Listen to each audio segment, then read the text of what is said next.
तर शहरामध्ये साम टीव्हीचे पत्रकार सुशील थोरात यांच्यावरती काल शुक्रवारी सायंकाळी सावेडीमध्ये जीव घेणं हल्ला झाला।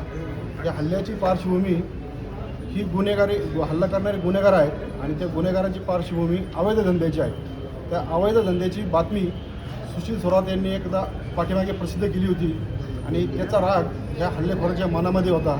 तेव्हापासून ते सुशील थोरात आपल्याला कुठं सापडत आहेत हे शोधत होते आणि कारला छोटासा डॅश लागला हे कारण त्यांनी शोधलं आणि त्याच कारणातून सुशील थोरात यांच्यावरती जीवघेणा हल्ला केला।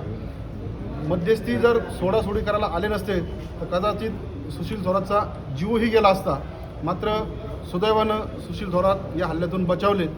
आम्ही अहिल्यानगर जिल्हा पत्रकार संघ, अहिल्यानगर शहर पत्रकार संघ आणि सर्वच पत्रकार संघटनांचे सदस्य आता SP साहेबांना भेटलो, त्यांना निवेदन दिलं।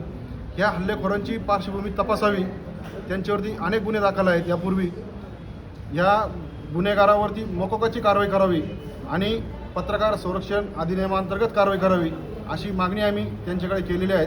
हल्लेखोरांना तत्काळ अटक करावी आणि हल्लेखोर जोपर्यंत अटक होत नाही तोपर्यंत सुशील थोरात यांना पोलीस संरक्षण देण्यात यावं अशी मागणी आम्ही त्यांना केली आहे। पोलिसांनी सकारात्मक प्रतिसाद दिलेला आहे, पण जोपर्यंत गुन्हेगार अटक होत नाही तोपर्यंत पत्रकार संघटनेचा पाठपुरावा सुरूच राहील। नगरचे ज्येष्ठ पत्रकार सुशील थोरात यांच्यावरती जो काय काल हल्ला केलेला आहे त्याचा प्रथमतः निषेध करतो। अशा प्रकारे सुशील थोरात यांनी यापूर्वी बिंगोच्या विरोधामध्ये काही बातम्या केल्या होत्या, त्याची मालिका केली होती। त्या अनुषंगाने राग धरून काल जेव्हा ते मुलासोबत ते बाहेर गेले असता त्यांच्यावर अचानक हल्ला केलेला आहे। त्यातून ते जखमी आलेले आहेत, त्यांच्यावरती खाजगी रुग्णालयात उपचार सुरू आहेत। त्याचं निवेदन देण्यासाठी आम्ही पोलिसांकडे आलो होतो। त्या आरोपींची पार्श्वभूमी पाहता ते सराईत गुन्हेगार आहे असं समजलेलं आहे। आपण पोलिसांना हीच विनंती केलेली आहे की यांच्यावरती जे काय सुशील थोरात यांचे FIR घेऊन त्याचे जबाब घेऊन त्यांच्यावरती मोकांतर कारवाई करावी, कारण तशी परिस्थिती आहे नगर जिल्ह्यामध्ये। कारण ज्या प्रकारे हल्ले होत आहेत, ज्येष्ठ पत्रकार आहेत, अशा लोकांचा हल्ले होत राहिले तर येणाऱ्या काळामध्ये इतर लोक जे आहेत पत्रकार त्यांच्यावर हल्ला होण्याची शक्यता नाकारता येत नाही।